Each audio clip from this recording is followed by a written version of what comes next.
Chapter 13. Restoration of the Western Empire. It is evident that as the papacy had hitherto claimed, and had actually acquired, absolute dominion over all things spiritual, henceforth she would claim, and, if crafty policy and unscrupulous procedure were of any avail, would actually acquire absolute dominion over all things temporal as well as spiritual. Indeed, as we have seen, this was already claimed, and the history of Europe for more than 1,000 of the following years abundantly proves that the claim was finally and fully established. Rome, jealous of all temporal sovereignty but her own, for centuries yielded up, or rather made, Italy a battlefield to the Transalpine and the stranger, and at the same time so secularized her own spiritual supremacy as to confound altogether the priest and the politician, to degrade absolutely and almost irrevocably the kingdom of Christ into a kingdom of this world. Henceforth, kings and emperors were but her tools, and often but her playthings, and kingdoms and empires her conquests, and often only her traffic. The history of how the papacy assumed the supremacy over kings and emperors, and how she acquired the prerogative of dispensing kingdoms and empires, is no less interesting and no less important to know than is that of how her ecclesiastical supremacy was established. The contest began even with Justinian, who had done so much to exalt the dignity and clear the way of the papacy. Justinian soon became proud of his theological abilities and presumed to dictate the faith of the papacy rather than to submit as formerly to her guidance. And from A.D. 542 to the end of his long reign in 565, there was almost constant war with alternate advantage between Justinian and the popes. But as emperors live and die, while the papacy only lives, the real victory remained with her. Vigilius, November 22, 537 to 555, was pope when the Ostrogothic kingdom was destroyed in 538, and when, after the annihilation of the mixed people who were in rebellion, the dominion of the Eastern Empire was formally restored in Italy by the establishment of the Exarchate of Ravenna in 552. He paid a fearful price for his advancement: false accusation, cruel oppression, perhaps murder. He was the most vacillating of the popes who had yet reigned. The war between the papacy and Justinian was over what is known as the Three Chapters. In the writings of three men who lived and wrote nearly 100 years before, Justinian found what he proclaimed and condemned as heresy. The three men had all lived and written before the Council of Chalcedon. The three men and their writings had all been noticed by the Council of Chalcedon, yet their council had passed them all without condemnation or even censure. And now, when Justinian condemned them all as heretical, this was held by all the orthodox as a covert attack on the Council of Chalcedon and an undermining of the authority of general councils as such. The emperor threatened with deposition and exile all bishops without distinction who would not accept his definitions as to the three chapters. Under such alternative, the new faith was soon adopted by almost all the bishops of the whole East. But in the West it met with no less vigorous than general opposition. Vigilius and the other bishops of Italy, as well as those of Gaul and Africa, all declared unanimously against it, as evidently striking at what they called the very foundation of the Catholic faith, the authority of councils.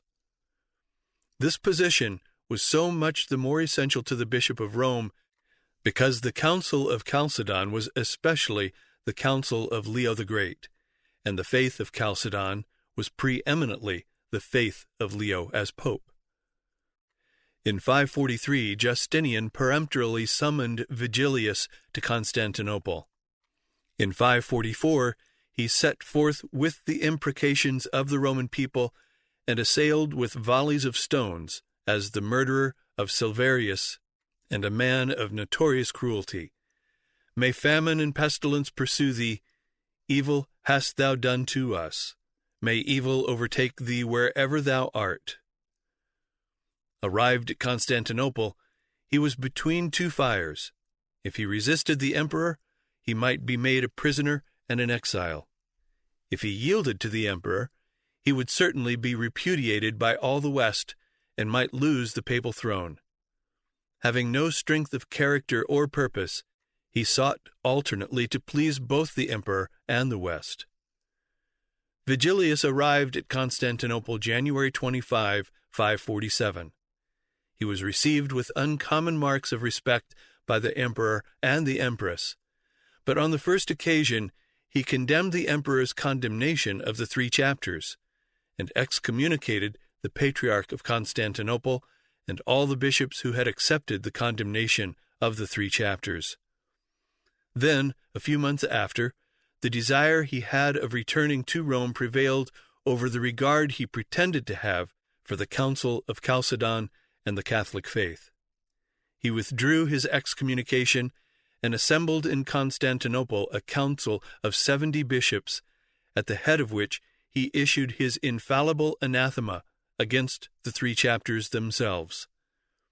This caused all the West to revolt, in which joined even the ecclesiastics who had accompanied the Pope to Constantinople. He then revoked the declarations of his late council, and upon the plea that no Western bishops were present at the late council, prevailed on Justinian to count it as naught and call a general council. Great numbers of the Eastern bishops assembled for the council in 551, but only a very few from the West, some from Italy, only 2 from Africa, and not 1 from Illyricum, nor any from Gaul.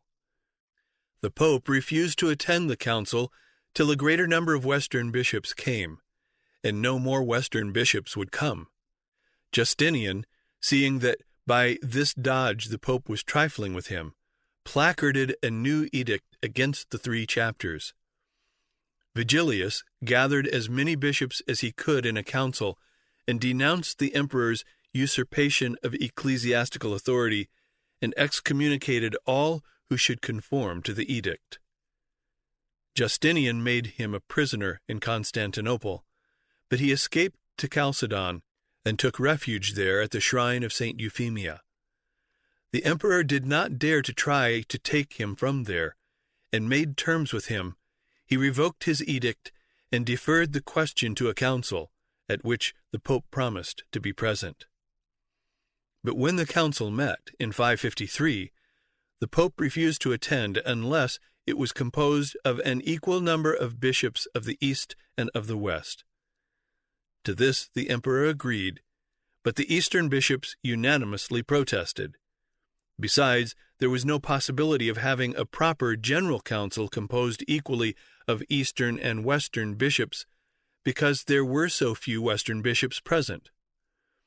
Justinian sent an embassy to the Pope to persuade him of the unreasonableness of his demand, but Vigilius stiffly maintained his ground, insisting on his readiness to meet in council on the terms agreed to by him and the emperor. Justinian at last ordered the council to proceed. Accordingly, 165 Eastern bishops met together, while 16 Western bishops met with Vigilius. The emperor's council condemned the 3 chapters as heretical. The Pope's council approved the 3 chapters by solemn decree acquitting them of all heresy. This decree closes as follows: These things being thus settled by us with all care, diligence, and circumspection, we ordain and decree statutimus et discernimus, that henceforth it shall be lawful for no person in holy orders, however dignified or distinguished, to write, speak, or teach anything touching these 3 chapters, contrary to what we have, by our present constitution, taught and decreed. Nor shall it be lawful for any one, after this our present definition, to move any question about them, But if anything relating to them be said, done, or written contrary to what we have here taught and decreed, we declare it null, by the authority of the Apostolic See, in which, by the grace of God, we now preside." The emperor notified the pope that he must agree with the decree of the Council of the Eastern Bishops, and that if he would not do this, he should be deposed and exiled. The pope replied that since he could not sign the acts and decrees of such an assembly without renouncing the holy faith of Chalcedon, he was ready to suffer, and suffer with joy, both exile and death in so good a cause. He was therefore immediately seized and sent into exile to Proconnesus, an inhospitable island on the Propontis. The other Western bishops who had composed the Pope's council were also deposed and exiled in different places. After about 5 months in the rocky island of his exile, Vigilius, learning that steps were being taken by the emperor to depose him, and by the people of Rome to elect a new pope, he wrote a letter to the Patriarch of Constantinople, informing him that, upon examining the 3 chapters with more care and attention, he had already examined them with all care and attention, he was fully convinced that they had been deservedly condemned, so he was not ashamed openly to acknowledge and own that he had done wrong to defend them, imitating therein St. Austin, who was not ashamed when he discovered the truth to condemn and retract whatever he had written against it. He concludes thus: "We make it known to the whole Catholic Church that we condemn and anathematize all heresies and heretics, namely Theodore of Mopsuestia and his impious writings, the writings of Theodoret against St. Cyril and the Council of Ephesus, and the letter of Maris the Persian, which is said to have been written by Ibis. We likewise anathematize all who shall presume to defend the said 3 chapters, or shall think them capable of being maintained or defended. We acknowledge for our colleagues and brethren those who have condemned them, and by these presents annul whatever has been done, said, or written by us or by others to defend them." This letter was presented by the Patriarch to the emperor, but the emperor would not accept any recantation that did not make it clear that the Pope condemned the 3 chapters as repugnant to the doctrine of Chalcedon. Therefore the Pope made another, February 23, 554, in which he went into the subject in greater detail than at any time before, closing as follows: "We therefore anathematize and condemn the 3 above-mentioned impious chapters, as for what we or others may at any time have said or written in defense of the said 3 impious chapters, we declare the whole, by the authority of this our present Constitution, absolutely null." This document was entirely satisfactory to Justinian, and Vigilius was at once brought back to Constantinople, was received by the emperor with extraordinary marks of honor, and was given liberty to return immediately to Rome. He set out, but on the voyage died early in the year 555. He was succeeded by Pelagius, April 11, 555 to March 1, 560, who had been the close attendant and supporter of Vigilius in all his whole course as pope. Accordingly, he had changed faith exactly as had Vigilius in his many changes, even to the latest one. Therefore Justinian had promised to him the office of pope if he should survive Vigilius. He was with Vigilius when he died, and hastened to Rome to assume the pontificate. But when he arrived there, he found everybody against him, on account of his latest condemnation of the 3 chapters. But having the emperor in his favor, all that was required for him to become pope was a sufficient number of bishops to ordain him.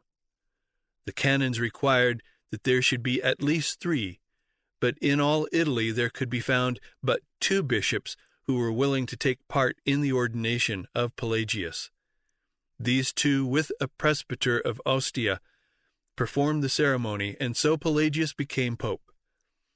The condition of Justinian's favor to Pelagius was that he should cause the emperor's doctrine as to the 3 chapters to be accepted throughout the West, and now Pelagius must fulfill his part of the bargain. The emperor commanded Narses, his representative in the West, to support Pelagius with all his interest and power. In compliance with the emperor's command, Narses spared no pains to reconcile the people of Rome with their bishop, and succeeded therein so far as to gain over, in a very short time, the greater part of the nobility and clergy. However, Narses used only persuasion to effect his purpose, and this was not swift enough in its results to satisfy Pelagius. He therefore urged Narses to use his imperial authority and compel conformity. Narses demurred, not being willing to persecute. Then the Pope wrote to him as follows: "Be not alarmed at the idle talk of some, crying out against persecution and reproaching the Church as if she delighted in cruelty, when she punishes with wholesome severities or procures the salvation of souls. He alone persecutes who forces to evil, but to restrain men from doing evil, or to punish them because they have done it, is not persecution or cruelty, but love of mankind. Now that schism or separation from the apostolic see is an evil, no man can deny, and that schismatics may and ought to be punished even by the secular power is manifest both from the canons of the Church and the Scripture." He closes his letter with exhorting Narses to cause the heads of the schism to be apprehended and sent under a strong guard to Constantinople, assuring him that he need not scruple to use violence, if it may be so called in the present case, seeing the civil power is allowed, nay, and required by the canons, not only to apprehend, but to send into exile and confine to painful prisons those who, dissenting from their brethren, disturb the tranquility of the Church. Justinian died November 14, A.D. 565.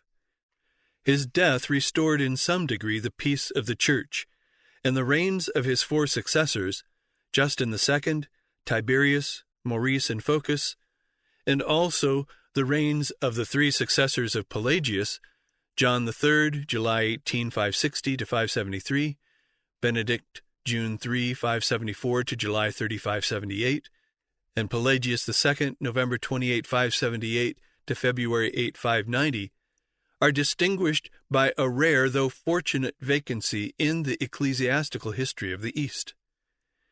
Yet the confusion over the 3 chapters continued between the Pope and many bishops, and in 588 there began a war between the Pope and the Patriarch of Constantinople over the title of universal bishop, which, though not of the same fierce and violent order as had been the war between Justinian and the Pope, was of no less importance in the development of the papacy and the restoration of the Western Empire. In 588 there was held in Constantinople a council to try a certain Gregory, Patriarch of Antioch. This council took advantage of the occasion to bestow upon the Patriarch of Constantinople the title of universal bishop. Pelagius, no less disturbed and concerned than if the whole of the Catholic faith had been at stake, or the council had condemned some fundamental article of the Christian religion, immediately declared by the authority and in the name of St. Peter all and every act of that assembly absolutely null, except the sentence in favor of Gregory. He sent letters to Constantinople, to his representative there, and to the Patriarch of Constantinople, in which he charged the Patriarch with pride and ambition, styling his attempt wicked, detestable, and diabolical, and threatening to separate himself from his communion if he did not forthwith relinquish the anti-Christian title he had impiously assumed. Pelagius II died before he could carry the contention any farther, but his place was more than only supplied by his successor, Gregory the Great, September 3, 590 to March 12, 604. Though Gregory never attempted to extend his authority by any new usurpations or encroachments on the rights of his brethren, even of those who were immediately subject to his see, though he never exercised or claimed any new jurisdiction or power, yet he was a most zealous asserter of that which his predecessors had exercised or at any time claimed. He often declared that he had rather lose his life than suffer the see of St. Peter to forfeit any of the privileges it had ever enjoyed, or the prime apostle to be anyways injured or robbed of his rights. It has ever been, even from the earliest times, a maxim of the popes, never to part with any power or jurisdiction which their predecessors had acquired, by what means soever they had acquired it, nor to give up the least privilege which any of their predecessors, right or wrong, ever had claimed. The Bishop of Constantinople was now distinguished all over the East with the pompous title of Ecumenical or Universal Patriarch, and Gregory found that he had so styled himself over and over again in a judgment which he had lately given against a presbyter arraigned of heresy, and of which, at the request of the Pope, he had transmitted to Rome. At this, Gregory took the alarm, and forgetting all other cares, as if the Church, the faith, the Christian religion were in imminent danger, he dispatched in great haste a messenger with letters to Sabinianus, his nuncio at Constantinople, charging him, as he tendered the liberty wherewith Christ hath made us free, to use his utmost endeavors with the emperor, with the express, and above all, with the bishop himself, his beloved brother, to divert him from evermore using the proud, the profane, the anti-Christian title of universal bishop, which he had assumed in the pride of his heart, to the great debasement of the whole episcopal order. The nuncio, in compliance with his orders, left nothing unattempted which he thought could make any impression on the patriarch, assuring him that unless he relinquished the odious title which had given so great an offense to the Pope, he would find in him a formidable antagonist, not to say an irreconcilable enemy.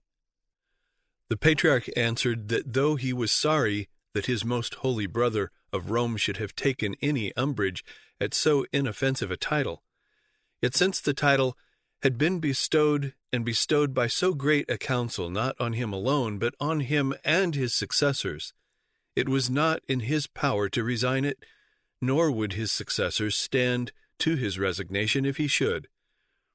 The emperor's answer to Gregory was only an exhortation to him to live in peace with the bishop of the imperial city. Gregory replied, "It is very hard that after we have parted with our silver, our gold, our slaves, and even our garments for the public welfare, we should be obliged to part with our faith too, for to agree to that impious title is parting with our faith."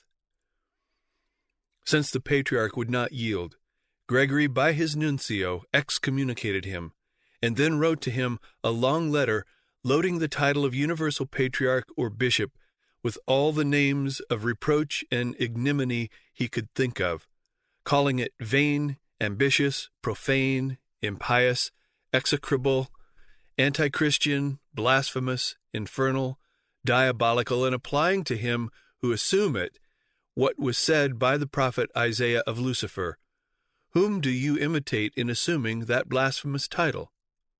Whom but him who, swelled with pride, exalted himself above so many legions of angels, his equals, that he might be subject to none, and all might be subject to him." The Apostle Peter was the first member of the universal church. As for Paul, Andrew, and John, they were only the heads of particular congregations, but all were members of the church under one head, and none would ever be called universal.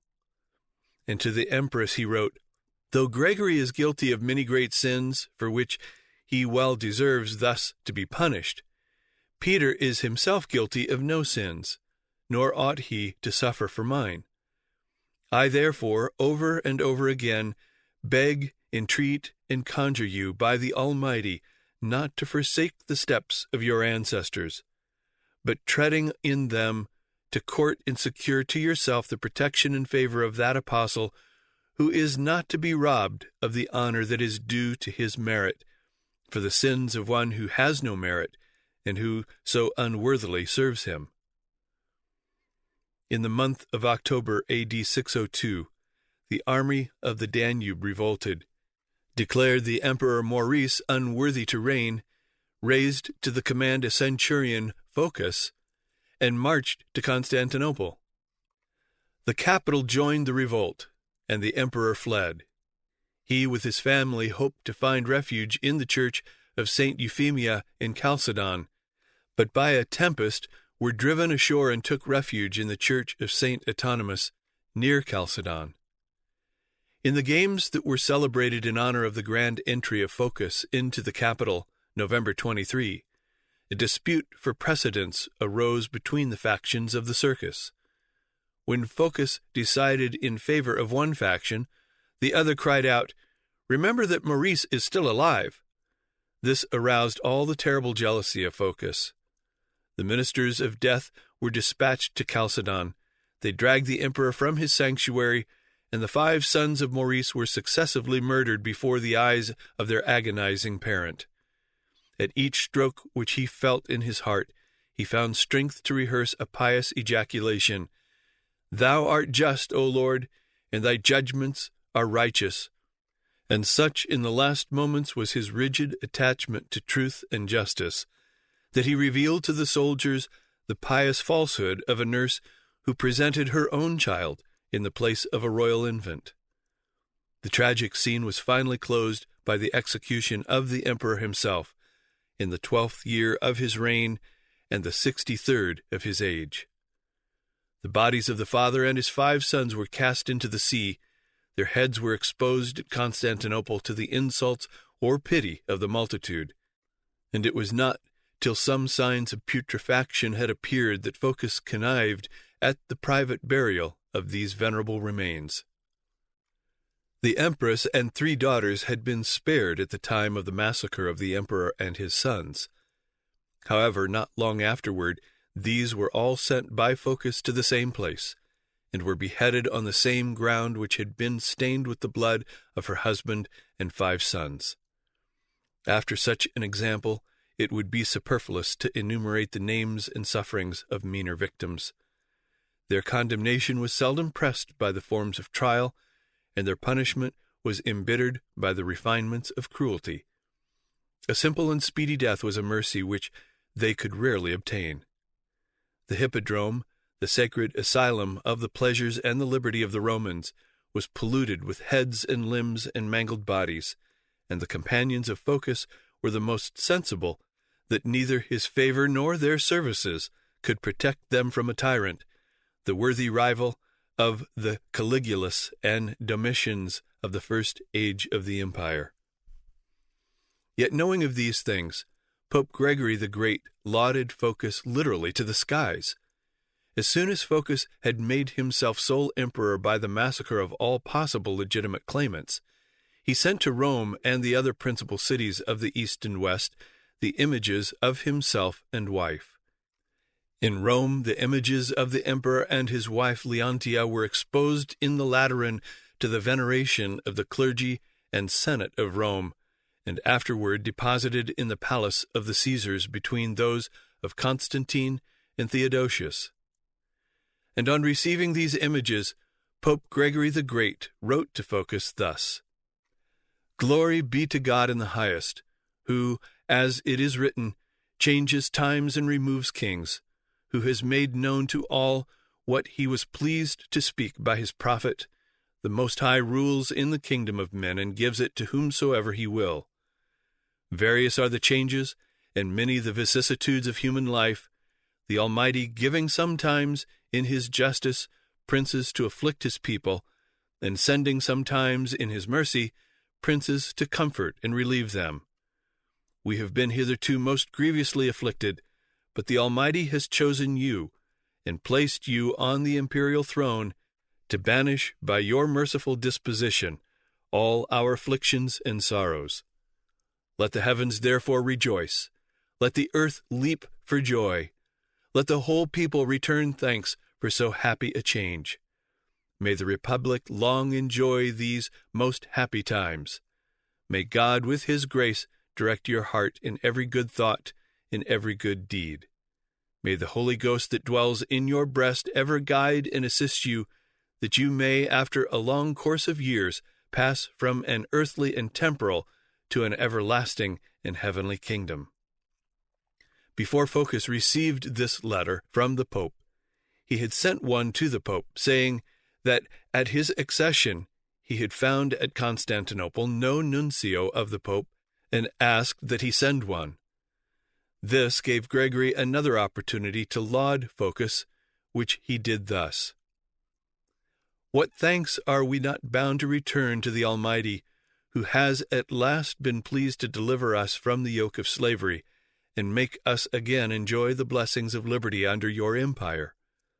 That your serenity has found no deacon of the apostolic see residing according to custom in the palace was not owing to any neglect in me, but to the times, the late most unhappy and calamitous times, when the ministers of this church all declined the office that obliged them to reside in the palace, and were even afraid to approach it. But now that they know it has pleased the Almighty in His goodness and mercy to place you on the throne, they fear no more, but exult and rejoice, and courting the office they declined before, fly to your feet with inexpressible joy. We hope the Almighty, who has begun to relieve us, will complete what He has so happily begun, and that He, who has given us such pious lords, will deliver us from our cruel enemies. May the Holy Trinity therefore grant you long life, that the later we have received the blessings that flow from your piety, the longer we may enjoy them." At the same time he wrote also to the new empress as follows: "What tongue can utter, what mind can conceive the thanks we owe to God, who has placed you on the throne to ease us of the yoke with which we have been hitherto so cruelly galled? Let the angels give glory to God in heaven. Let men return thanks to God upon earth. For the Republic is relieved, and our sorrows are all banished. May the Almighty, who in His mercy has made you our emperors, make you likewise zealous defenders of the Catholic faith. May He endow your minds with zeal and mercy, with zeal to punish what is committed against God, with mercy to bear and forgive what may be committed against yourselves. May He grant to you and to our most pious Lord a long reign, that the comforts and blessings we enjoy in it may be long. I should perhaps have entreated you to take under your particular protection the hitherto most grievously afflicted church of the Apostle St. Peter. But as I know you love God, I need not ask you to do what I am sure you are ready to do for your own accord.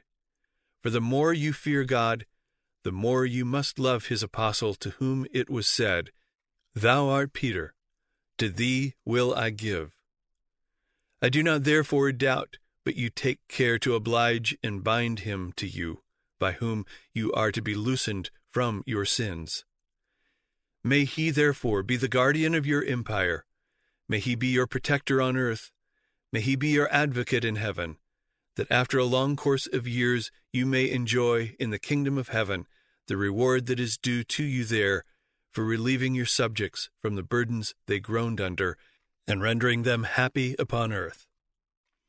These praises brought swiftly to the papacy a corresponding reward. The nuncio whom Gregory sent to Constantinople in 603 at the request of Phocas was a certain Boniface, a native of Rome and a deacon of the church in Rome. Gregory the Great died March 12, 604, and was succeeded by Sabinian, September 13, 604 to February 22, 606, who reigned but 1 year, 5 months, and 9 days, and was succeeded by this very nuncio, Boniface, who became Pope Boniface III, February 19 to November 10, 607. Having been sent to Phocas by Gregory under such letters as those which Gregory wrote to Phocas and Leontia, it can be easily understood what would be the attitude and course of Boniface toward the new emperor and empress. And now he was chosen to be pope, expressly because he was one who was not only well known to Phocas, but greatly favored both by him and his wife. For by flattering the usurper, as Gregory had done, and conniving at his cruelties, if not applauding him in them, while the rest of mankind exclaimed against him as an outrageous tyrant, Boniface had so insinuated himself into his good graces as to become one of his chief favorites, or as Sigebert writes, his only favorite, being the only person in the whole city of Constantinople who approved or could so dissemble as to make the tyrant believe that he approved of his conduct. For that merit alone he was chosen to the papal throne. The diligent use which he made of the opportunity that fell to him in the office of nuncio at the court of Phocas can in some measure be comprehended by the fact that, though he was at Constantinople only about a year, and was pope less than 9 months, yet while he was pope he succeeded in securing from Phocas an edict settling upon him and his successors the grand and intensely coveted title of universal bishop. The Patriarch of Constantinople at this time, Cyriacus, had incurred the disfavor of Phocas by protecting the empress, widow of Maurice, and her daughters. And now Boniface had no sooner found himself vested with the papal dignity than, taking advantage of the partiality and favor of Phocas to him, and of his aversion and hatred to the Patriarch Cyriacus, he not only prevailed on the tyrant to revoke the decree settling the title of universal bishop on the bishop of the imperial city, but obtained a new decree settling on himself and his successors that very title. No sooner was the imperial edict vesting him with the title of universal bishop and declaring him head of the church brought to Rome than, assembling a council in the Basilic of St. Peter, consisting of 72 bishops, 34 presbyters, and all the deacons and inferior clergy of the city, he acted there as if he had not been vested with the title alone, though Phocas probably meant to grant him no more, but with all the power of a universal bishop, with all the authority of a supreme head, or rather absolute monarch of the church. For by a decree which he issued in that council, it was pronounced, declared, and defined, that no election of a bishop should thenceforth be deemed lawful and good, unless made by the people and clergy, approved by the prince or lord of the city, and confirmed by the pope interposing his authority in the following terms: We will and command, valiamus et jubimus. Thus was the hitherto claimed title and power of universal bishop, or head of the whole church, officially and legally settled upon the Bishop of Rome. And thus, though Boniface III held the papal office so short a time, yet it may truly be said that to him alone the Roman see owes more than to all his predecessors together. That title, as officially and legally bestowed, owed its original to the worst of men. It was procured by the basest of means, by flattering a tyrant in his wickedness and tyranny, and was in itself, if we stand in the judgment of Gregory the Great, anti-Christian, heretical, blasphemous, diabolical. And so in the palace of the Caesars, the place of the image of Phocas between those of Constantine and Theodosius was perfectly fitting, as symbolizing the equality of Phocas with those two in the making of the papacy, and how fitting the workmanship to the workers, the papacy, Constantine, Theodosius, and Phocas. The center of motion in the development of the papacy is next found in Italy, and in a train of circumstances through which the papacy secures independence of the Eastern Empire and which ends only in the assertion of the supremacy of the papacy over the kingdoms and empires in the restoration of the Western Empire. In AD 568, the Lombards had invaded Italy, and for nearly 20 years wrought such devastation that even the Pope thought the world was coming to an end. The imperial power of the East was so weak that the defense of Italy fell exclusively to the Exarch of Ravenna and the Pope. And as the death of Narses had left his successor, the Exarch of Ravenna, only the dignity of a sovereign which he was too weak to exercise for any useful purpose of government, the Pope alone became the chief defender of Italy. In 594, Gregory the Great concluded a treaty of peace with the Lombards, and the Pope and the King of the Lombards became the real powers in the north and center of Italy. Even at that time, the Pope so far ignored the power of the Eastern Emperor as to send letters to King Childebert and Queen Brunhot under the apparent pretext of recommending a priest whom he sent to the Bishop of Gaul, but in reality to solicit their aid. The wife of the King of the Lombards was a Catholic, and by the influence of Gregory, she solemnly placed the Lombard nation under the patronage of St. John the Baptist. At Monza, she built in his honor the first Lombard church and the royal palace near it. From this, the Lombards soon became Catholic, but though this was so, they would not suffer the priesthood to have any part in the affairs of the kingdom. They never admitted the bishops of Italy to a seat in their legislative councils. And although under the Lombard dominion the Italians enjoyed a milder and more equitable government than any of the other kingdoms which had been founded on the ruins of the empire, this exclusion of the clergy from the affairs of the state was as much against them now, though Catholic, as their Arianism had been against them before, and the popes ever anxiously hoped to have them driven entirely from Italy. In 728, the Edict of the Eastern Emperor abolishing the worship of images was published in Italy. The Pope defended the images, of course, and the Italians swore to live and die in defense of the Pope and the holy images. And thus there was begun a war in which its nature and consequences was in every sense characteristic of the papacy. It established the worship of images as an article of Catholic faith. It developed the supremacy of the Pope in temporal affairs. The first introduction of a symbolic worship was in the veneration of the cross and of relics. And the first introduction of the cross as a visible symbol was by Constantine. It is true that the sign of the cross was used as early as the days of Tertullian, but it was only a sign, made with a motion by the hand upon the forehead or breast. Constantine enlarged upon this by the introduction of the visible cross itself, in the Labarum. He erected in Rome his own statue, bearing a cross in its right hand, with an inscription which referred the victory of his arms and the deliverance of Rome to that salutary sign, the true symbol of force and courage. The same symbol sanctified the arms of the soldiers of Constantine. The cross glittered on their helmets, was engraved on their shields, was interwoven into their banners, and the consecrated emblems which adorned the person of the emperor himself were distinguished only by richer materials and more exquisite workmanship. But the principal standard which displayed the triumph of the cross was styled the Labarum. It is described as a long pike intersected by a transversal beam.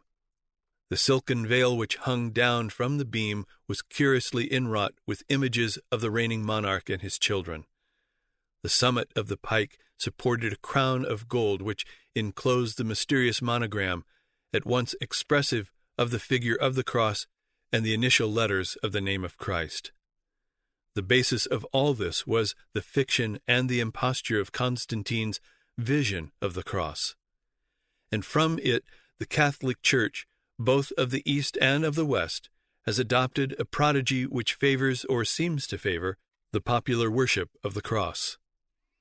Under Constantine's patronage also, Magnificent churches were erected by the emperor in Rome, adorned with images and pictures, where the bishop sat on a lofty throne, encircled by inferior priests, and performing rites borrowed from the splendid ceremonial of the pagan temple.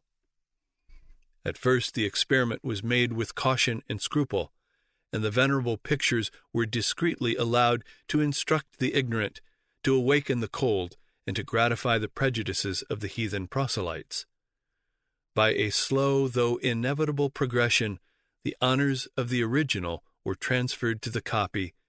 The devout Christian prayed before the image of a saint, and the pagan rites of genuflection, luminaries, and incense again stole into the Catholic Church. The scruples of reason or piety were silenced by the strong evidence of visions and miracles, and the pictures which speak and move and bleed must be endowed with a divine energy and may be considered as the proper objects of religious adoration. The use and even the worship of images was firmly established before the end of the 6th century. They were fondly cherished by the warm imagination of the Greeks and Asiatics. The Pantheon and Vatican were adorned with the emblems of a new superstition. The style and sentiments of a Byzantine hymn will declare how far their worship was removed from the grossest idolatry. How can we with mortal eyes contemplate this image, whose celestial splendor the host of heaven presumes not to behold? He who dwells in heaven condescends this day to visit us by his venerable image. He who is seated on the cherubim visits us this day by a picture which the Father has delineated with his immaculate hand, which he has formed in an ineffable manner, in which we sanctify by adoring it with fear and love. Thus stood Catholic idolatry when the Mohammedans, with equal contempt for the images of their worshippers, swarmed up from the deserts of Arabia. And under the influence of the charge of idolatry which the Mohammedans incessantly urged against the Catholics, some began to awake to the thought that perhaps the charge was true. The triumphant Mussulmans who reigned at Damascus and threatened Constantinople cast into the scale of reproach the accumulated weight of truth and victory. The cities of Syria, Palestine, and Egypt had been fortified with the images of Christ, his mother, and his saints, and each city presumed on the hope or promise of miraculous defense. In the rapid conquest of 10 years, the Arabs subdued those cities and these images, and in their opinion, the Lord of hosts pronounced a decisive judgment between the adoration and contempt of these mute and inanimate idols. In this season of distress and dismay, the eloquence of the monks was exercised in the defense of images.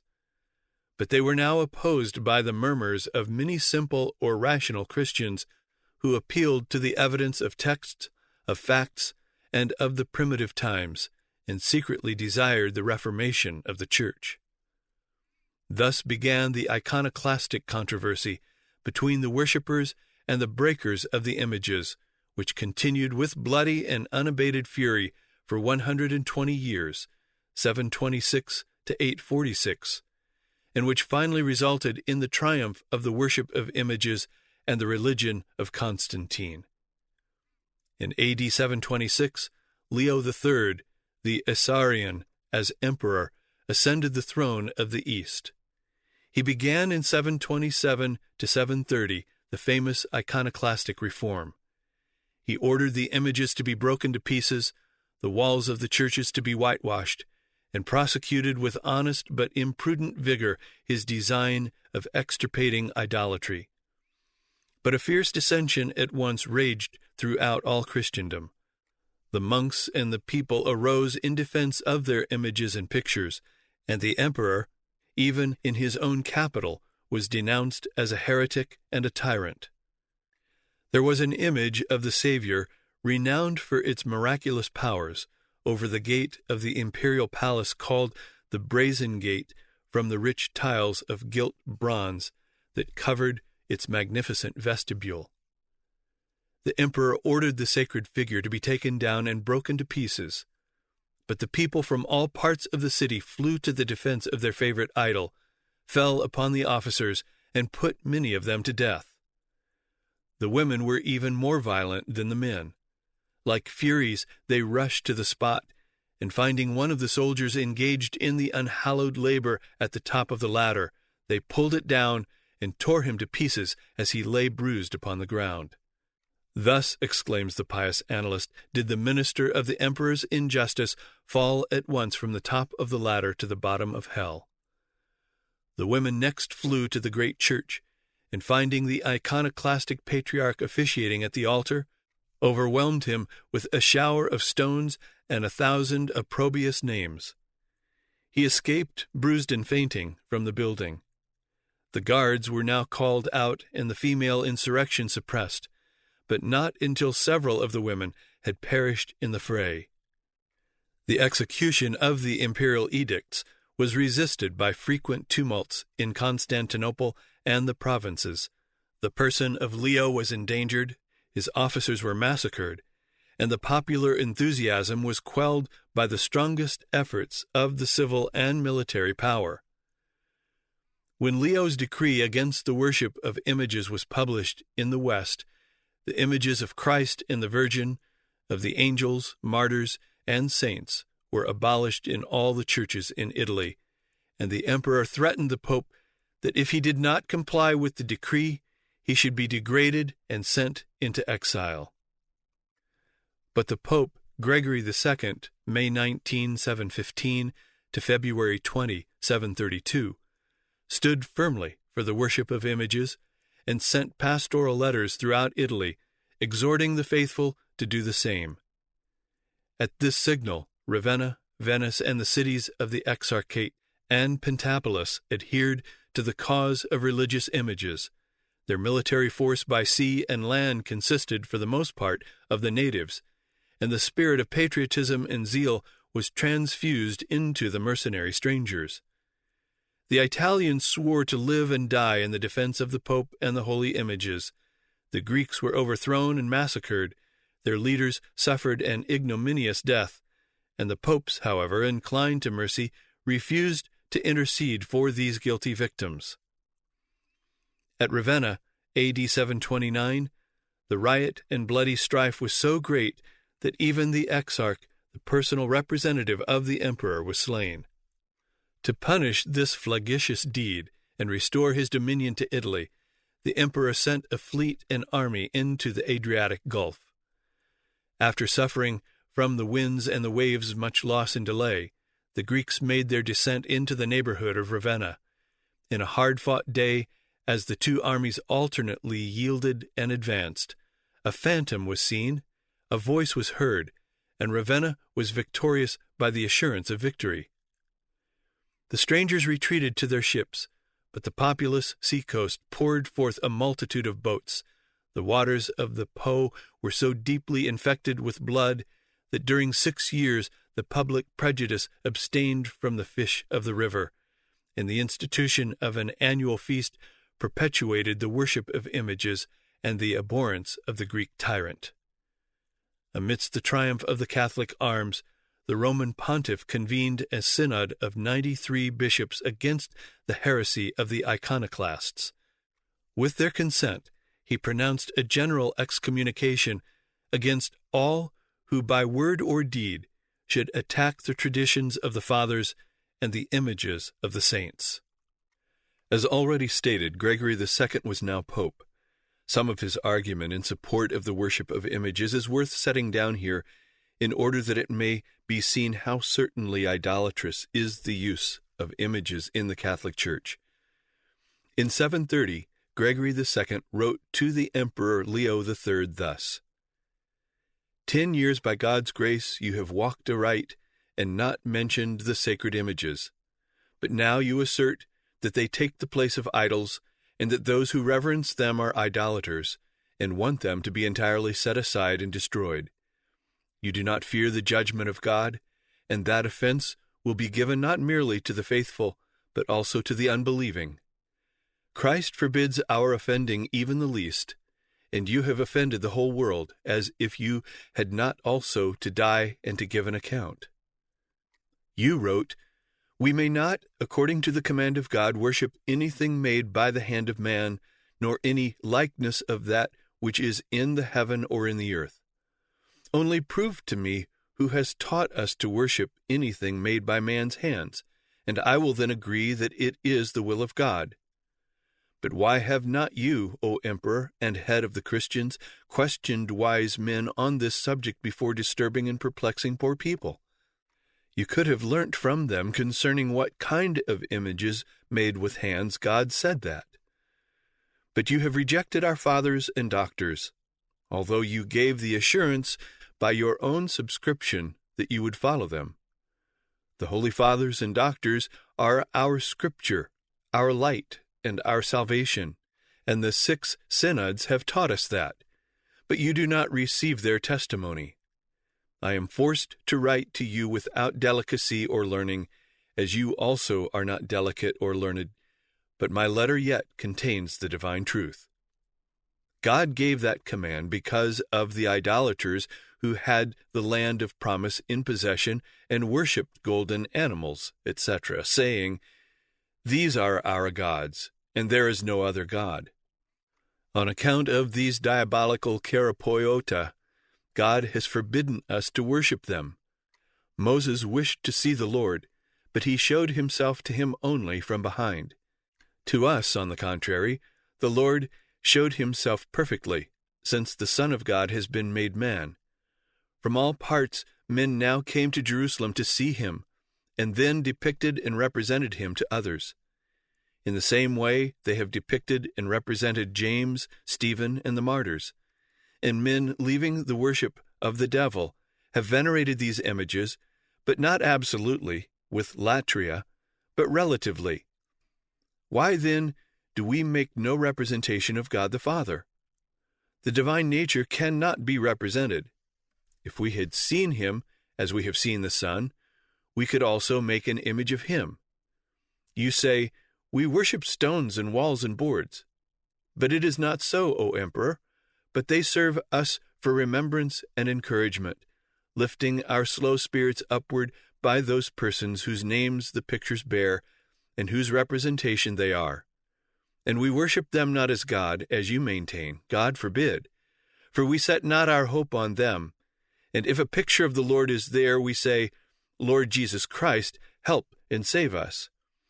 At a picture of his Holy Mother, we say, 'Holy God-bearer, pray for us with thy Son,' and so with a martyr. It would have been better for you to have been a heretic than a destroyer of images." In this crisis, the papacy formed an alliance with the Lombards, who were glad of the opportunity offered in a zeal for the worship of images to seize upon the Italian territories of the Eastern Emperor. By means of this alliance, entire Italy, excited by the pontiff, resolved to free itself from the rule of the Greek emperors. This alliance, however, did not last long. Each power, the Lombards and the papacy, being determined to possess as much of Italy as possible, there was constant irritation which finally culminated in open hostilities, and the Lombards invaded the papal territory in AD 739. And now what could the Pope do? He could not appeal to his image-breaking enemy, the emperor. The Lombards, though friends of the images, were also now enemies of the Pope. What could be done? Charles Martel, the mayor of the palace of the Frankish kingdom, had gained a worldwide glory by his late victory, 732, over the Mohammedans at Tours. Of all the barbarians, the Franks were the first who had become Catholic, and they had ever since been dutiful sons of the Church. The Pope, now Gregory III, March 18, 732, to November 27, 741, determined to appeal to Charles for help against this assertion of Lombard dominion. He sent to Charles the keys of the sepulchre of St. Peter, some filings from the chains with which Peter had been bound, and more important than all, as the legitimate inheritor of the authority of the ancient Roman Republic, he presumed to bestow upon Charles Martel the title of Roman consul. Throughout these transactions, the Pope appears actually, if not openly, an independent power, leaguing with the allies or the enemies of the empire as might suit the exigencies of the time. And now, the Pope, as an independent potentate, is forming an alliance with a transalpine sovereign for the liberation of Italy. The Lombards, too, sent to Charles with counter-negotiations. This the Pope knew, and wrote to Charles that in Italy the Lombards were treating him with contempt, and were saying, "Let him come, this Charles, with his army of Franks, if he can, let him rescue you out of our hands." And then Gregory laments and pleads with Charles thus: "O unspeakable grief that such sons, so insulted, should make no effort to defend their holy mother, the Church. Not that St. Peter is unable to protect his successors and to exact vengeance upon their oppressors, but the apostle is putting the faith of his followers to trial. Believe not the Lombard kings, that their only object is to punish their refractory subjects, the Dukes of Spoleto and Benevento, whose only crime is that they will not join in the invasion and plunder of the Roman See. Send, O my Christian son, some faithful officer, who may report to you truly the condition of affairs here, who may behold with his own eyes the persecutions we are enduring, the humiliation of the Church, the desolation of our property, the sorrow of the pilgrims who frequent our shrine. Close not your ears against our supplication, lest St. Peter close against you the gates of heaven. I conjure you by the living and the true God, and by the keys of St. Peter, not to prefer the alliance of the Lombards to the love of the great apostle, but hasten to our succor, that we may say with the prophet, the Lord has heard us in the day of tribulation, the God of Jacob has protected us." The ambassadors and the letters of the Pope were received by Charles with decent reverence, but the greatness of his occupations and the shortness of his life prevented his interference in the affairs of Italy, except by friendly and ineffectual mediation. But affairs soon took such a turn in France that the long-cherished desire of the papacy was rewarded with abundant fruition. Charles Martel was simply duke or mayor of the palace under the sluggard kings of France. He died October 21, 741. Gregory III died November 27 of the same year and was succeeded by Zacharias, November 30, 741, to March 14, 752. No immediate help coming from France, Zacharias made overtures to the Lombards, and a treaty of peace for 20 years was concluded between the King of Lombardy and the Dukedom of Rome. Charles Martel left two sons, Carloman and Pepin. Carloman, being the elder, was his successor in office, but he had been in place but a little while before he resigned it to his brother and became a monk, A.D. 747. The late events in Italy and the prestige which the Pope had gained by them exerted a powerful influence in France, and as the Pope had already desired a league with Charles Martel, who, although not possessing the title, held all the authority of a king, Pepin, his successor, conceived the idea that perhaps he could secure the papal sanction to his assuming the title of king with the authority which he already possessed. Pepin therefore sent two ecclesiastics to consult the Pope as to whether he might not be king of France. Zacharias returned answer that the nation might lawfully unite in the same person the title and authority of king, and that the unfortunate Childeric, a victim of the public safety, should be degraded, shaved, and confined in a monastery for the remainder of his days. An answer so agreeable to their wishes was accepted by the Franks as the opinion of a casuist, the sentence of a judge, or the oracle of a prophet. And Pepin was exalted on a buckler by the suffrage of a free people, accustomed to obey his laws and to march under his standard. And March 7, 752, was proclaimed King of the Franks. Zacharias died March 14 the same year and was succeeded by Stephen II, who died the 4th day afterward and before his consecration, and Stephen III became Pope March 26. Astolph was now king of the Lombards.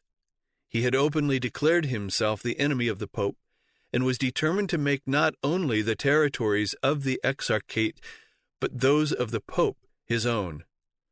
The Pope sent ambassadors, and the treaty of peace was renewed for 40 years, but in 4 months the Lombard was again in arms.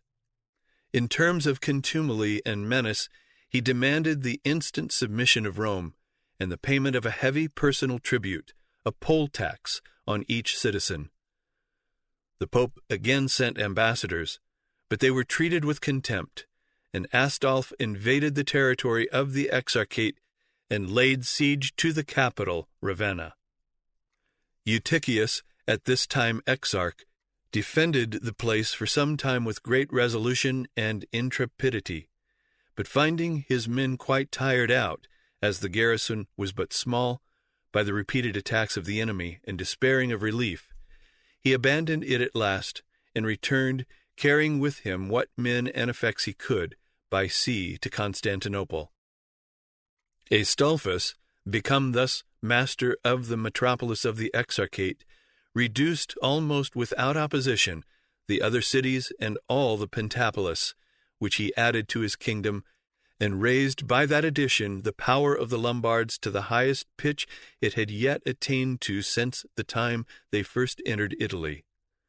Thus ended the Exarchate of Ravenna, and with the Exarchate the splendor of that ancient city, which had been ever since the time of Valentinian the seat of the emperors of the West, as it was afterward of the Gothic kings, and upon their expulsion of the exarchs, who residing there had for the space of 187 years maintained the power and authority of the emperors in the West.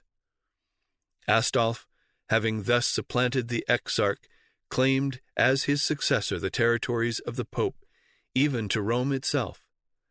The Eastern emperor sent an ambassador by way of Rome, with whom the Pope sent his brother to Astolph to ask him to send a representative to Constantinople to arrange terms between the Lombards and the Eastern Empire. Astolph sent them away with fair words, but seeing the Pope intriguing with the emperor, he sent a messenger to the Pope and the Romans demanding that they recognize his authority. They positively refused. Astolph with his army approached Rome to enforce his demand. The Pope appealed to heaven by tying a copy of the treaty violated by Astolph to the Holy Cross. Astolph pressed the siege. The Pope's case was desperate again. He wrote to Pepin, but got no answer. In his distress he wrote even to Constantinople, but much less from there was there an answer. Then he determined to go personally to Pepin and ask his help. There was present at the court of the Pope an ambassador from the court of France, under whose protection Stephen placed himself, and traveled openly through the dominions of Astolph. November 15, 752, he entered the French dominions. He was met on the frontier by one of the clergy and a nobleman, with orders to conduct him to the court of the king. 100 miles from the palace he was met by Prince Charles, afterward the mighty Charlemagne, with other nobles who escorted him on his way. 3 miles from the palace, the king himself, with his wife and family, and an array of nobles, met Stephen. As the Pope approached, the king dismounted from his horse and prostrated himself on the ground before him. He then walked by the side of the Pope's palfrey. The Pope and the ecclesiastics broke out at once into hymns of thanksgiving, and so, chanting as they went, reached the royal residence. Stephen lost no time in adverting to the object of his visit. He implored the immediate interposition of Pepin to enforce the restoration of St. Peter. Pepin swore at once to fulfill all the requests of the Pope. He even made in advance a donation to St. Peter of several cities and territories, which were still under the rule of the Lombards. The deed was solemnly delivered, and Pepin signed it, in his own name and that of his two sons, Charles and Carloman.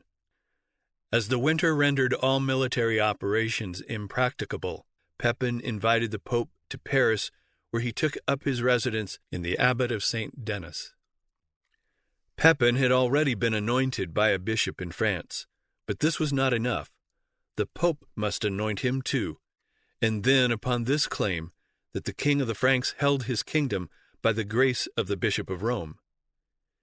In the monastery of St. Denis, Stephen III placed the diadem on the head of Pepin, anointed him with the holy oil, confirmed the sovereignty in his house forever, and pronounced an eternal curse upon all who should attempt to name a king of France from any other than the race of Pepin. The Pope was attacked with a dangerous sickness which kept him at the capital of France until the middle of 753.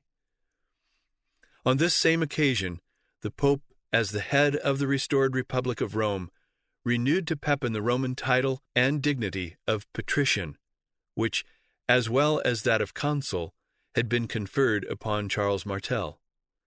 He also bestowed the same title upon the two sons of Pepin, to pledge them to defend the Holy City. The insignia of the new office were the keys of the shrine of St. Peter, as a pledge and symbol of sovereignty, and a holy banner which it was their right and duty to unfurl in defense of the Church and city of Rome.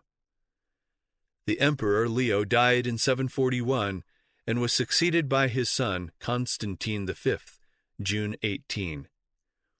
While Constantine was absent on an expedition against the Saracens, a rival espoused the cause of the images, usurped the throne, and triumphantly restored the worship of the images.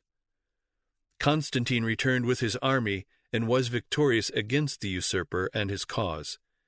It had been the purpose of the Emperor Leo to pronounce the condemnation of images as an article of faith, and by the authority of the General Council, and now his son fulfilled that purpose.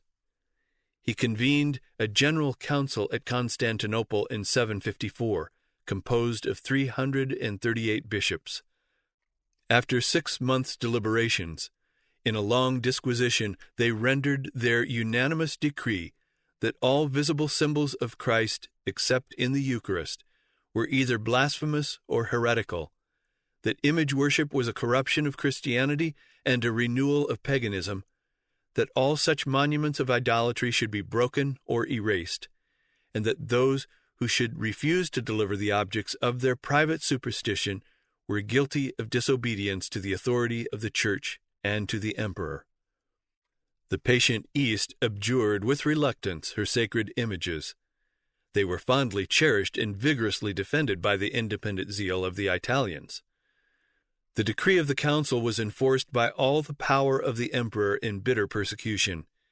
He demanded of all the bishops and of the most distinguished monks a written assent to the decree of his synod.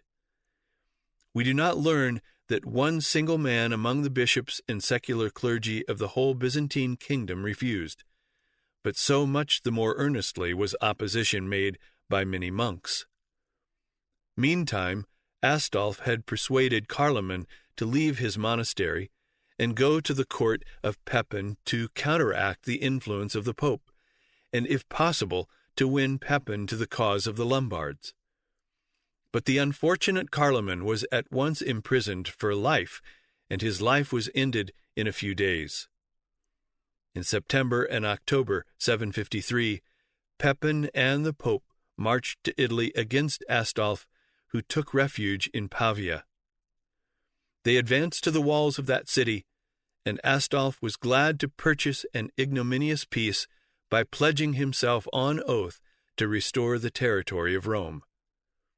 Pepin returned to his capital, and Stephen retired to Rome. But Pepin was no sooner well out of reach than Astolph was under arms again and on his way to Rome. He marched to the very gates of the city and demanded the surrender of the Pope.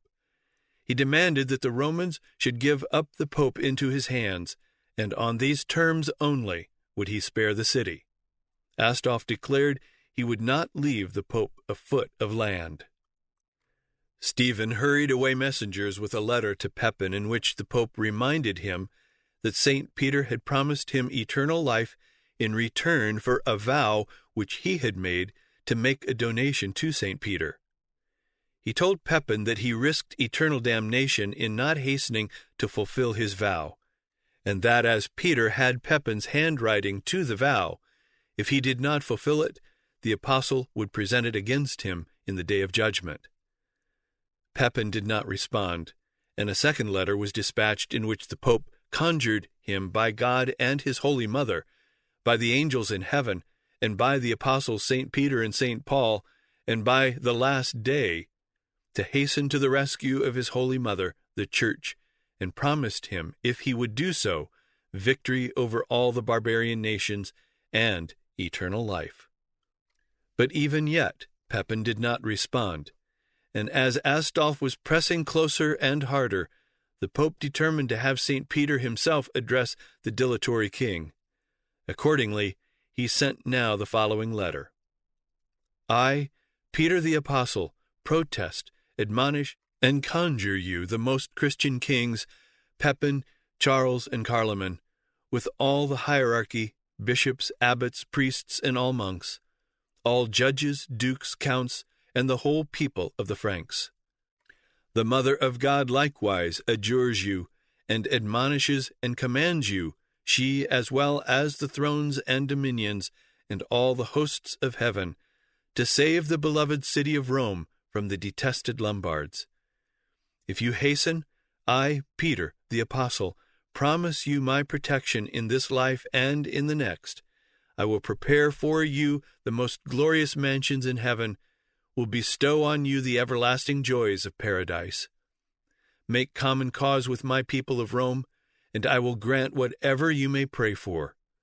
I conjure you not to yield up this city, to be lacerated and tormented by the Lombards, lest your own souls be lacerated and tormented in hell with the devil and his pestilential angels. Of all nations under heaven, the Franks are highest in the esteem of St. Peter. To me you owe all your victories. Obey, and obey speedily, and by my suffrage our Lord Jesus Christ will give you in this life length of days, security, victory. In the life to come will multiply his blessings upon you among his saints and angels. This aroused Pepin to the most diligent activity. Astolph heard that he was coming, and hastened back to his capital, but scarcely heard he reached it before Pepin was besieging him there. Astolph yielded at once, and gave up to Pepin the whole disputed territory. Representatives of the Emperor of the East were there to demand that it be restored to him, but Pepin declared that his sole object in the war was to show his veneration for St. Peter, and as the spoils of conquest he bestowed the whole of it upon the Pope, A.D. 755. The representatives of the Pope, who, however, always speak of the Republic of Rome, passed through the land, receiving the homage of the authorities and the keys of the cities. The district comprehended Ravenna, Rimini, Pesaro, Fano, Cesena, Senegaglia, Icey, Forlimpopoli, Forli with the castle of Susibio, Montefeltro, Acera, Monte de Lusano, Serra, San Marino, Bobbio, Urbino, Cagli, Lucialo, Gubbio, Camaccio, and Narni, which was severed from the dukedom of Spoleto. Astolph was soon afterward killed while hunting. The succession was disputed between Desiderius and Rachis. Desiderius secured the throne by courting the influence of the Pope, and in return the Pope compelled him to agree to surrender to the papacy 5 cities and the whole duchy of Ferrara besides. The agreement was afterward fulfilled, and these territories were added to the kingdom of the Pope. Stephen III died April 26, 757, and was succeeded by his brother Paul, May 29, 757 to June 28, 767, who glorified Pepin as a new Moses, who had freed Israel from the bondage of Egypt. As Moses had confounded idolatry, so had Pepin confounded heresy, and he rapturously exclaimed, "Thou, after God, art our defender and aider.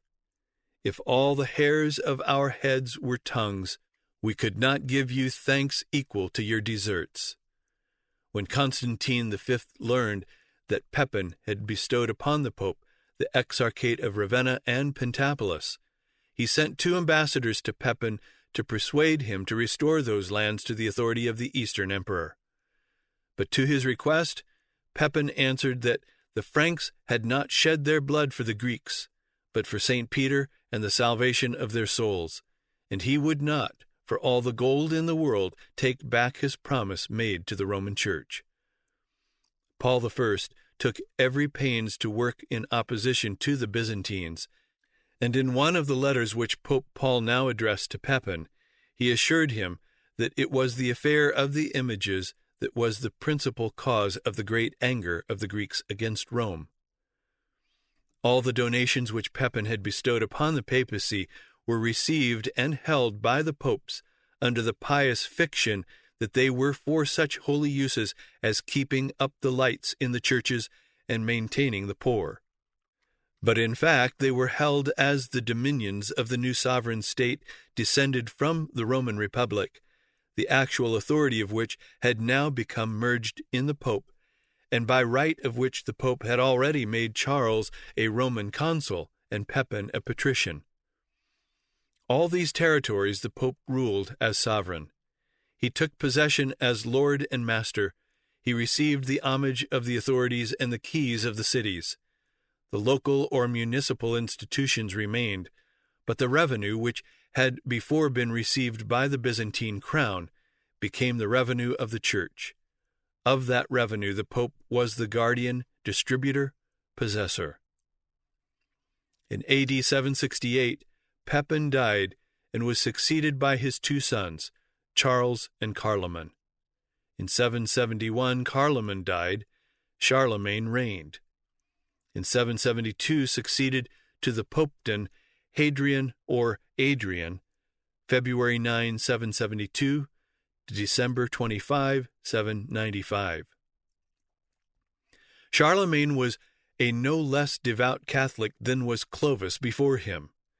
His wars against the pagan Saxons were almost wholly wars of religion, and his stern declaration that these Saxons must be Christianized or wiped out expresses the temper both of his religion and of his warfare.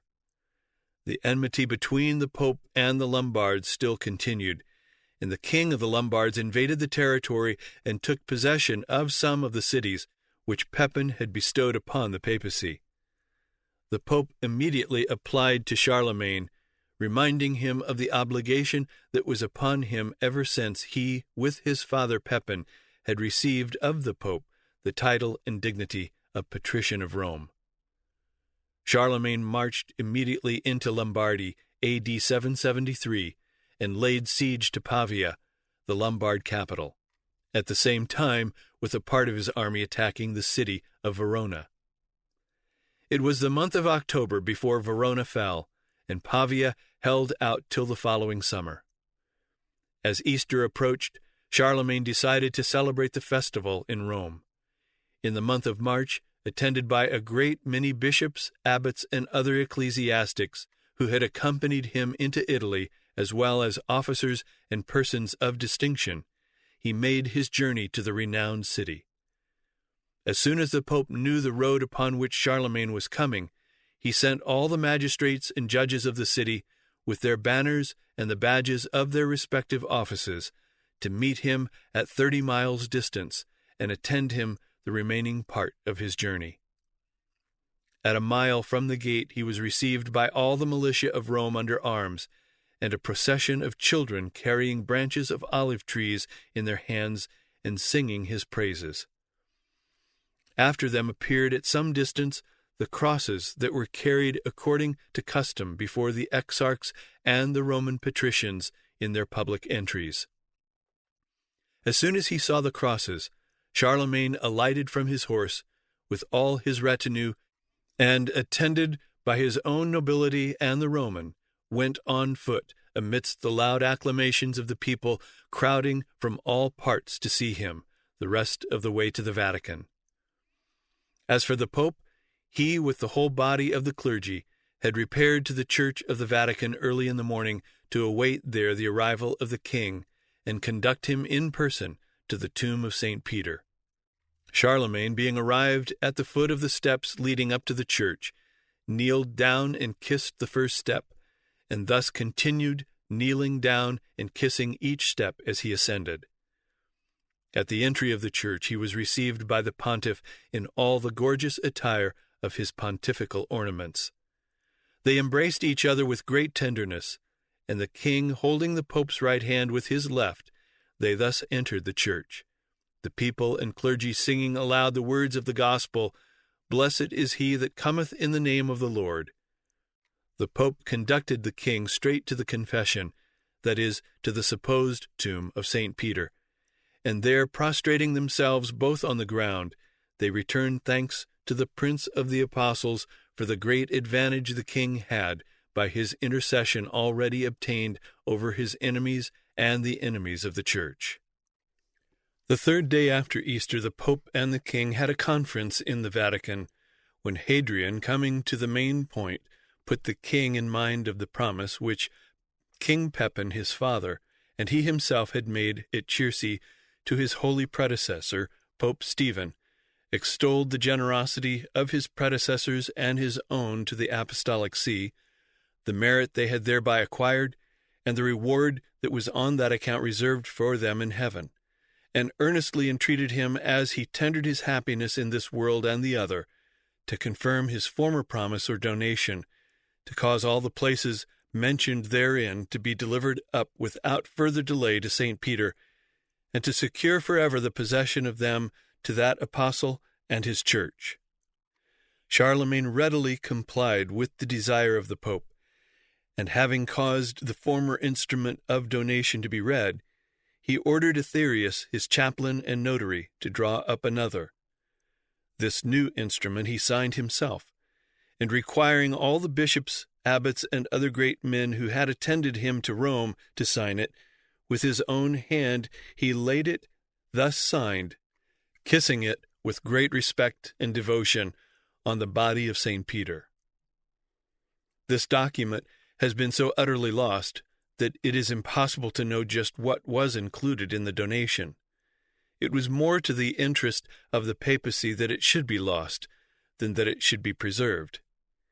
If it were preserved, the claims of the papacy could be confined to its specified limits, while if it were utterly lost, they could, under it, claim at least everything within the bounds of all Italy. And this has actually been done. It is said to have comprehended the whole of Italy, the Exarchate of Ravenna, from Istria to the frontiers of Naples, including the island of Corsica. It is known that at least the dukedom of Spoleto was added to the territories already named in the donation of Pepin. Charlemagne made this donation as lord by conquest over the Lombard kingdom and the territory of the Exarchate. Charlemagne returned to the siege of Pavia, which he pressed so hard that the city soon fell. Desiderius, the Lombard king, was obliged to surrender and deliver up himself with his wife and daughter to Charlemagne upon condition, for the conqueror would hear to no other, that their lives were spared. Charlemagne took them with him into France, and confined them, according to some writers, first to Liege, and afterward to the monastery of Corbie, where Desiderius is said to have spent the rest of his life in fasting, in praying, and in other good works. Thus ended the reign of the Lombard princes in Italy 206 years after they had made themselves masters of that country. I say the reign of the Lombard princes, for properly speaking, that kingdom did not end now, Charlemagne having assumed, upon the surrender of Pavia and the captivity of Desiderius, the title of King of the Lombards, and left the people in the same condition he found them, so that the monarch was changed, but no alteration was made in the monarchy. As Charlemagne claimed the kingdom of the Lombards by right of conquest, he caused himself, soon after the reduction of Pavia, to be crowned king of Lombardy by the Archbishop of Milan at the place called Modastia, about 10 miles from that city. Of that ceremony we read the following account on the Ordo Romanus, a very ancient ritual. The new king was led out of his chamber by several bishops to the church, and being conducted to the high altar, the archbishop, after some solemn prayers, asked the people whether they were willing to subject themselves to Charles, and with constant fidelity obey his commands. The people answered that they were willing. The bishop anointed his head, breast, shoulders, and arms, praying that the new king might be successful in his wars and happy in his issue. He then girt him with a sword, put bracelets on his arms, and gave him a robe, a ring, and a scepter, and having placed the crown on his head, he led him through the choir to the throne, and having seated him there and given him the kiss of peace, he celebrated divine service. Having thus completed the conquest of Lombardy and placed upon his own head the iron crown of that kingdom, Charlemagne's first care after the reduction of Pavia was to put the Pope in possession of all the places that had been yielded to him by his father or himself, the Exarchate, the Pentapolis, the Dukedom of Spoleto, which, however, continued to be governed by its own dukes.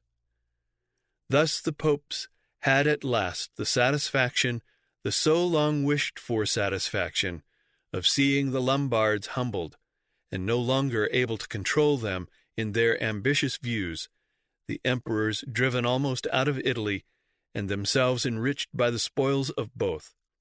Charlemagne, having thus settled the affairs of Italy to the entire satisfaction of the Pope and his own, repassed the mountains in the month of August of the present year, and returned to France.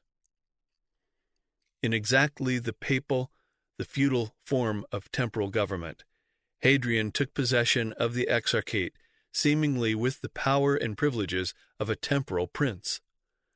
Throughout the Exarchate of Ravenna, he had his men who were judged by magistrates of his appointment, owed him fealty, and could not leave the land without his special permission. Nor are these only ecclesiastics subordinate to his spiritual power. That spiritual supremacy Hadrian indeed asserted to the utmost extent. Rome had a right of judicature over all churches. But his language to Charlemagne is that of a feudal suzerain also. As your men are not allowed to come to Rome without your permission and special letter, so my men must not be allowed to appear at the court of France without the same credentials from me. The same allegiance which the subjects of Charlemagne owed to him was to be required from the subjects of the See of Rome to the Pope. Let him be thus admonished. We are to remain in the service and under the dominion of the blessed Apostle St. Peter to the end of the world. The administration of justice was in the Pope's name, and not only the ecclesiastical dues and the rents of estates forming part of the patrimony of St. Peter, the civil revenue likewise came into his treasury. Hadrian bestows on Charlemagne as a gift the marbles and mosaics of the imperial palace in Ravenna, that palace apparently his own undisputed property. Such was the allegiance claimed over the Exarchate and the whole territory included in the donation of Pepin and Charlemagne, with all which the ever-watchful Pope was continually adding, parts of the old Sabine territory, of Campania, and of Capua, to the immediate jurisdiction of the papacy. Throughout these territories, the old Roman institutions remained under the Pope as patrician. The patrician seemed tantamount to imperial authority. The city of Rome alone maintained, with the form, somewhat of the independence of a republic.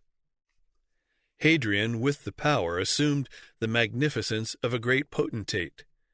His expenditure in Rome, more especially, as became his character on the religious buildings, was profuse. Rome, with the increase of the papal revenues, began to resume more of her ancient splendor. In 776, Charlemagne was obliged by a Lombard revolt to go again to Italy. His motions were, however, so prompt and vigorous that it was not necessary for him to remain there long. In 780, again because of a Lombard revolt, and also because the Archbishop of Ravenna had laid claim to the exarchate in opposition to the Pope, he was obliged to go again to Italy. This time he went even to Rome, where he again celebrated Easter, 781, with the Pope, and had his son Carloman, who was 5 years old, baptized by the Pope, and both his sons Carloman and Louis anointed kings, Carloman of Lombardy, Louis of Aquitaine. During all these years, the iconoclastic war had gone on between the East and the West.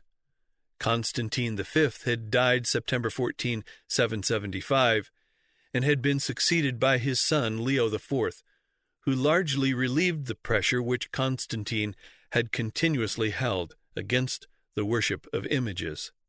He died September 8, 780, and was succeeded by his son Constantine VI, who was but 10 years old. Because of the youth of the new Constantine, his mother Irene became his guardian and began diligently to work for the restoration of the images. She opened correspondence with Pope Hadrian I, who exhorted her continually to this. But since the image worship had been abolished by a general council, it was only by a general council that image worship could be doctrinally restored.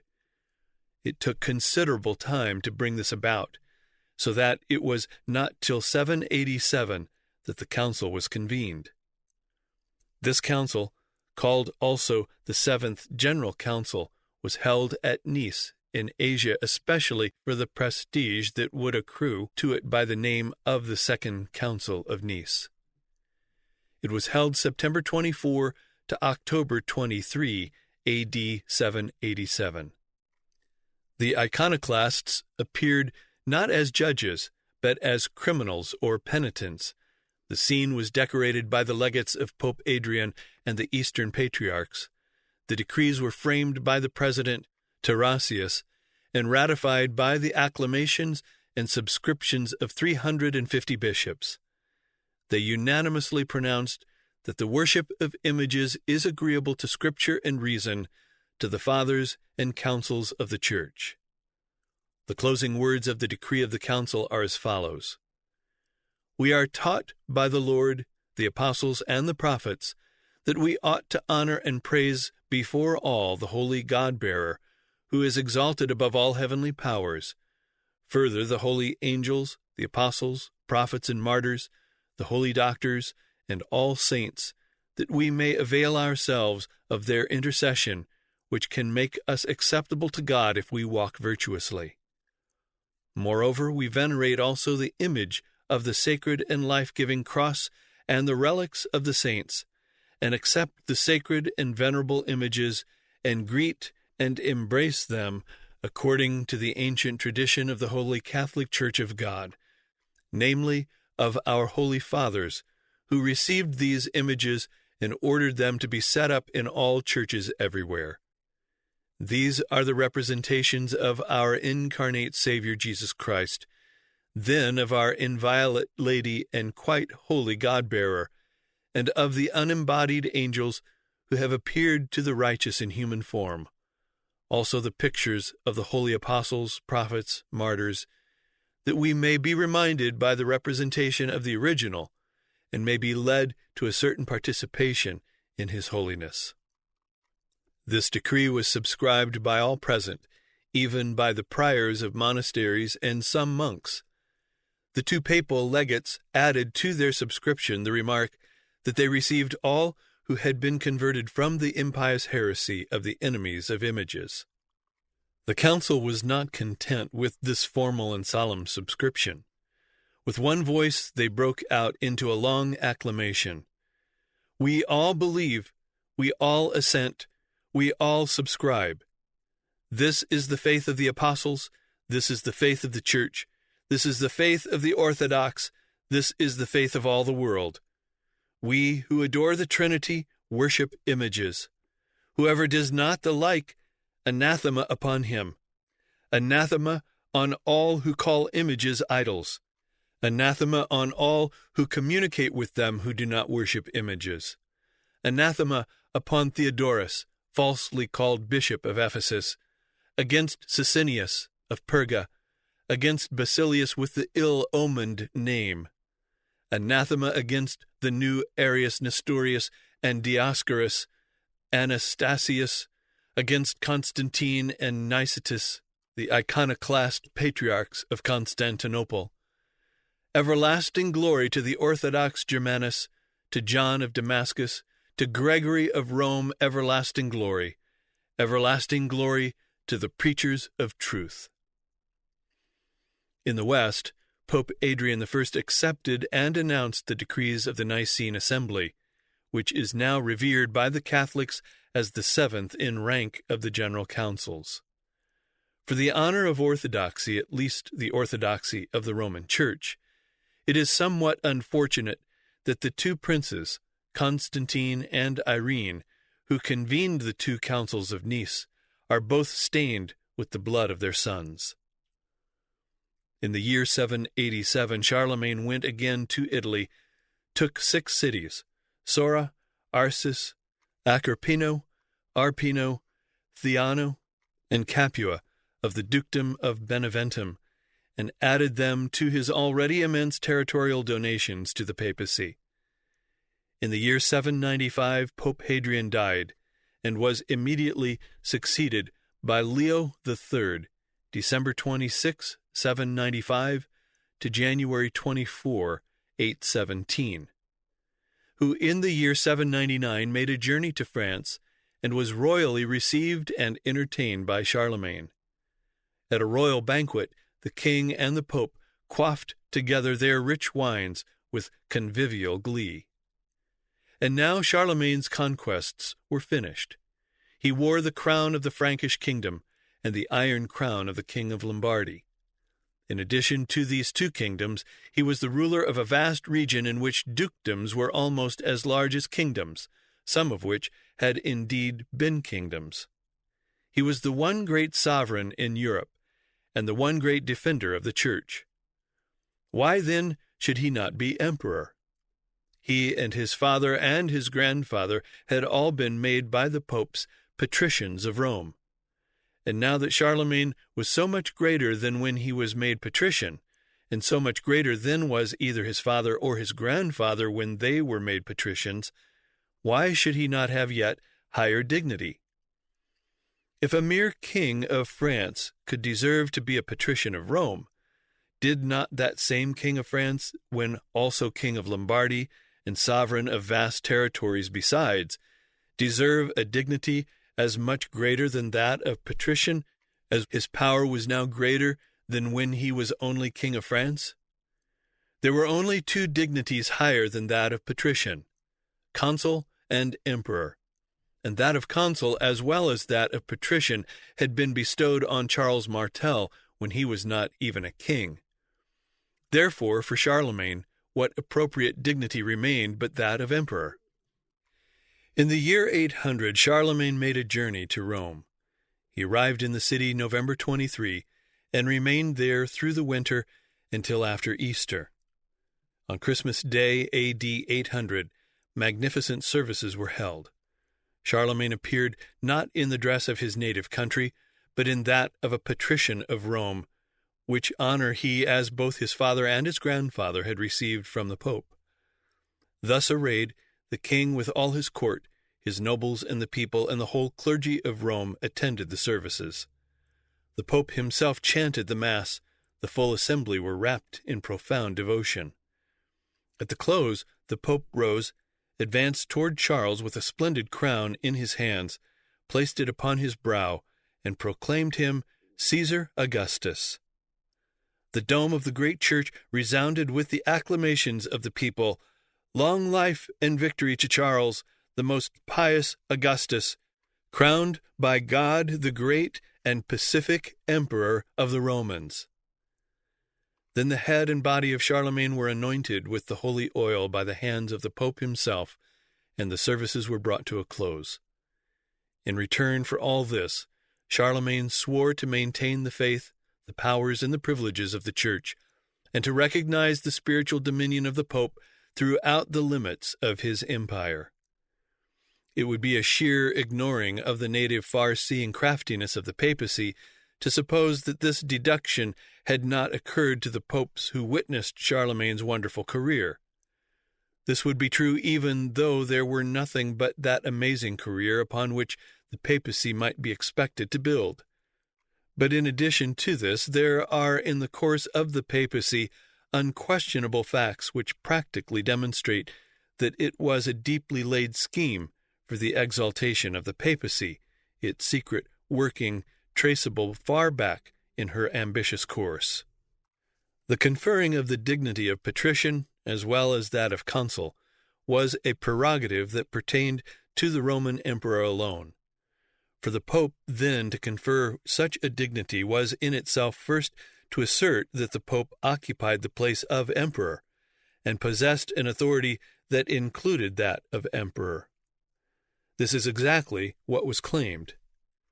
We have seen that even while the Roman Empire yet remained, Pope Leo the Great, 440 to 461, declared that the former Rome was but the promise of the latter Rome, that the glories of the former were to be reproduced in Catholic Rome, that Romulus and Remus were but the precursors of Peter and Paul, and the successors of Romulus therefore the precursors of the successors of Peter, and that as the former Rome had ruled the world, so the latter by the see of the holy blessed Peter as head of the world would dominate the earth.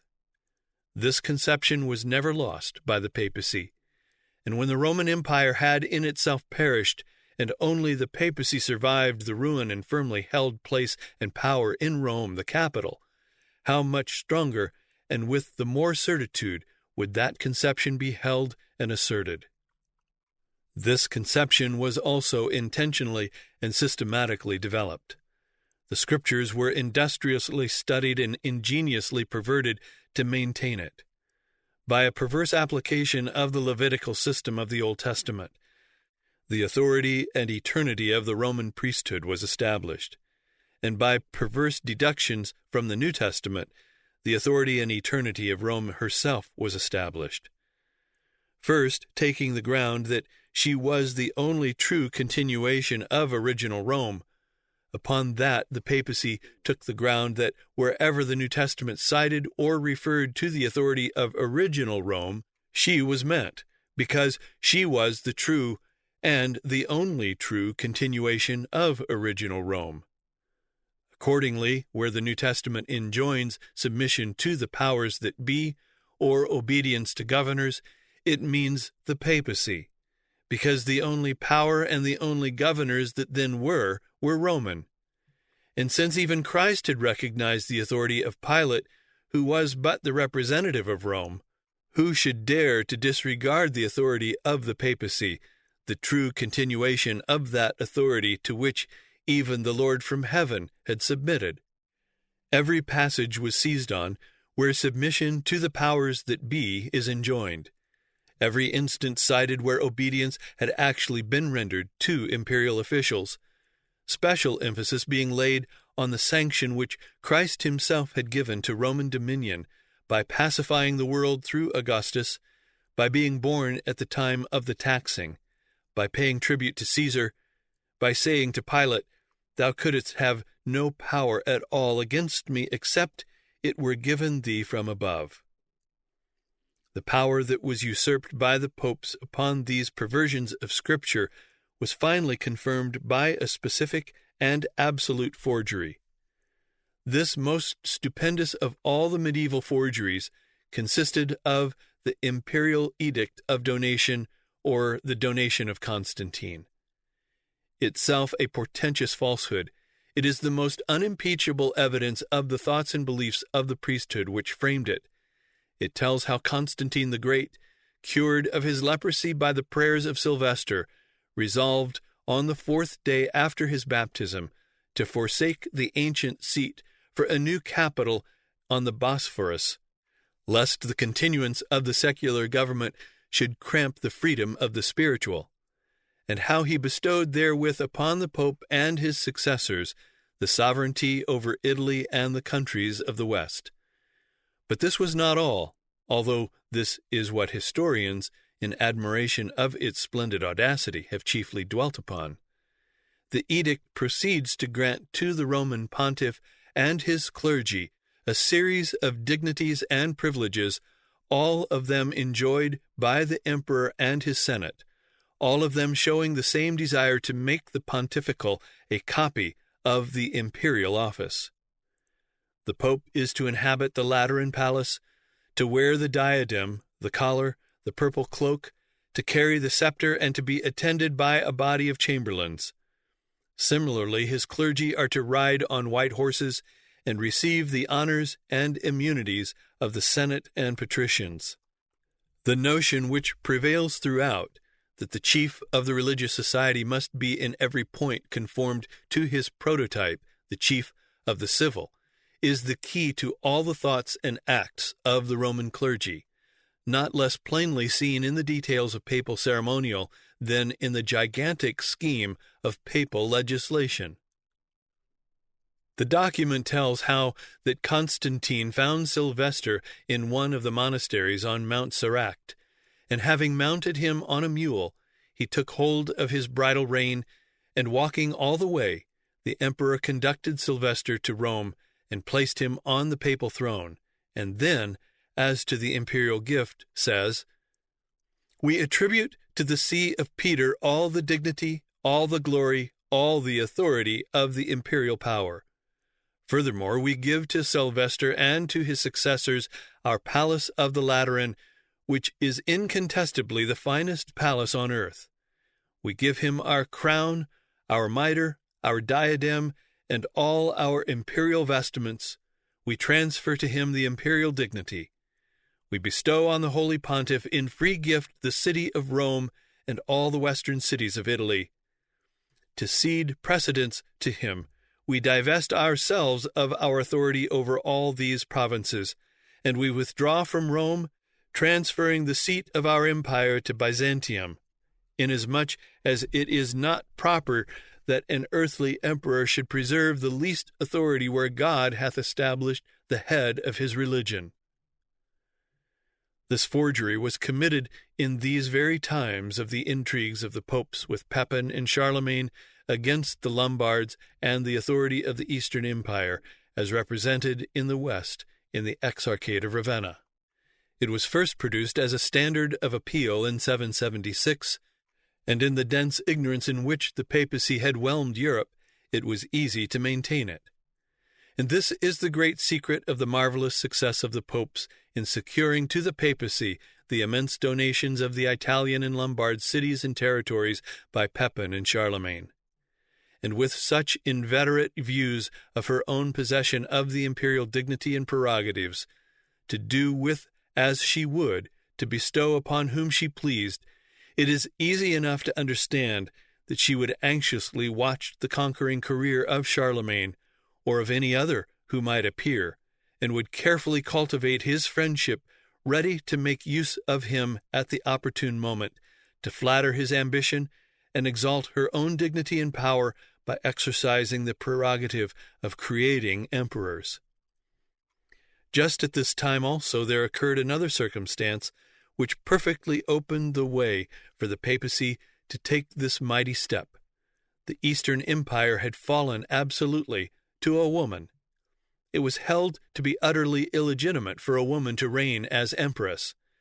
Before this, women had exercised the imperial authority, yet it was always concealed under the name of a husband or a minor son.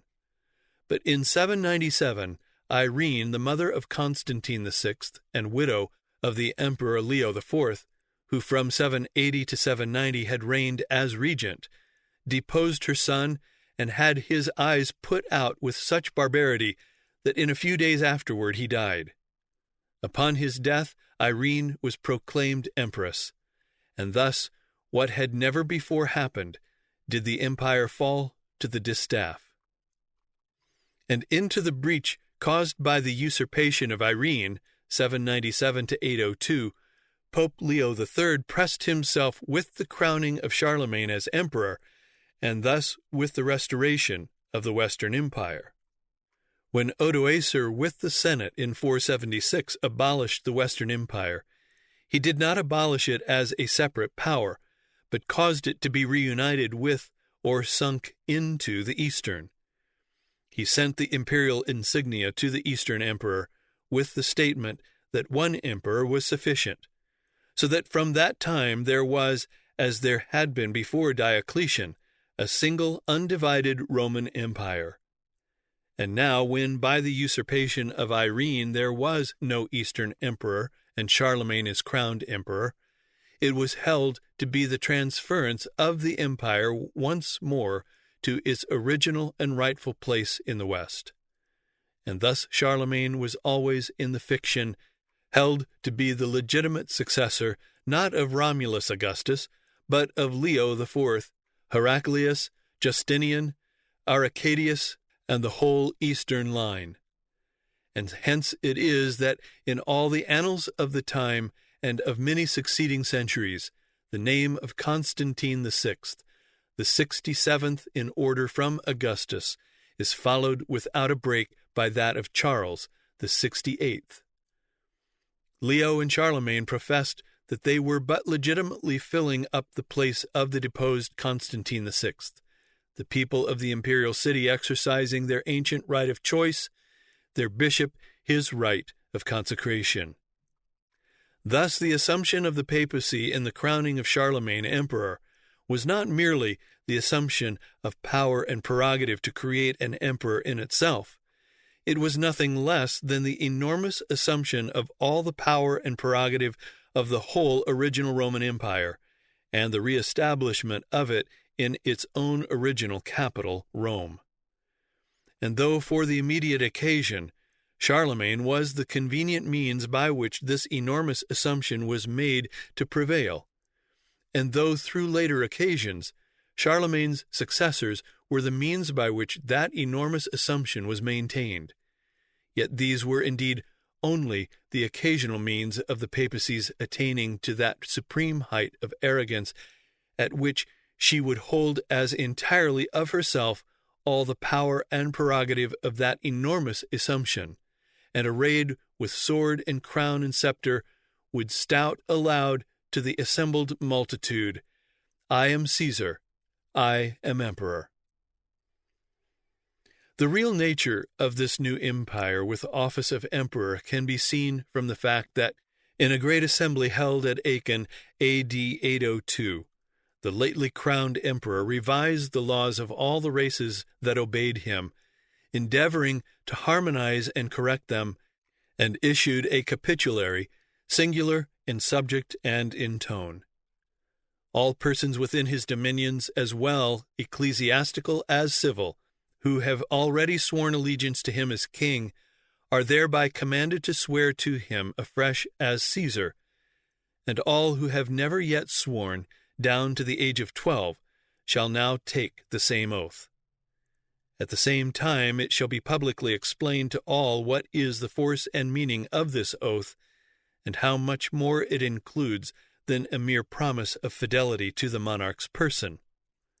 Firstly, it binds those who swear it to live, each and every one of them, according to his strength and knowledge, in the holy service of God, since the Lord Emperor cannot extend over all his care and discipline.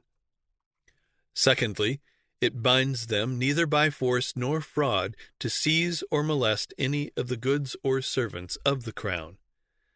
Thirdly, to do no violence nor treason toward the Holy Church, or to widows or orphans or strangers, seeing that the Lord Emperor has been appointed after the Lord and his saints, the protector and defender of all such. Then in similar fashion, purity of life is prescribed to the monks. Homicide, the neglect of hospitality, and other offenses are denounced, the notions of sin and crime being intermingled and almost identified in a way to which no parallel can be found, unless it be in the Mosaic Code. The whole cycle of social and moral duty is deduced from the obligation of obedience to the visible autocratic head of the Christian state. In most of Charles's words and deeds, nor less distinctly in the writings of his adviser Alcuin, may be discerned the working of the same theocratic ideas. Among his intimate friends he chose to be called by the name of David, exercising in reality all the powers of the Jewish king, presiding over this kingdom of God upon earth rather as a second Constantine or Theodosius than in the spirit and traditions of the Julii or the Flavii. Among his measures there are two which in particular recall the first Christian emperor. As Constantine founds, so Charles erects, on a firmer basis, the connection of church and state. Bishops and abbots are as essential a part of rising feudalism as counts and dukes. Their benefices are held under the same conditions of fealty and the service in war of their vassal tenants, not of the spiritual person himself. They have similar rights of jurisdiction and are subject alike to the imperial missi. The monarch tries often to restrict the clergy as persons to spiritual duties, quells the insubordination of monasteries, endeavors to bring the seculars into a monastic life by instituting and regulating chapters. But after granting wealth and power, the attempt was vain. His strong hand withdrawn, they laughed at control. Again, it was by him first that the payment of tithes, for which the priesthood had long been pleading, was made compulsory in Western Europe, and the support of the ministers of religion entrusted to the laws of the state. Thus the Holy Roman Church and the Holy Roman Empire are one and the same thing, in two aspects. And Catholicism, the principle of the universal Christian society, is also Romanism. That is, rests upon Rome as the origin and type of its universality, manifesting itself in a mystic dualism which corresponds to the two natures of its founder. As divine and eternal, its head is the Pope, to whom souls have been entrusted. As human and temporal, the Emperor, commissioned to rule men's bodies and acts. In nature and compass, the government of these two potentates is the same, differing only in the sphere of its working, and it matters not whether we call the Pope a spiritual emperor or the emperor a secular pope. This is the one perfect and self-consistent scheme of the union of church and state.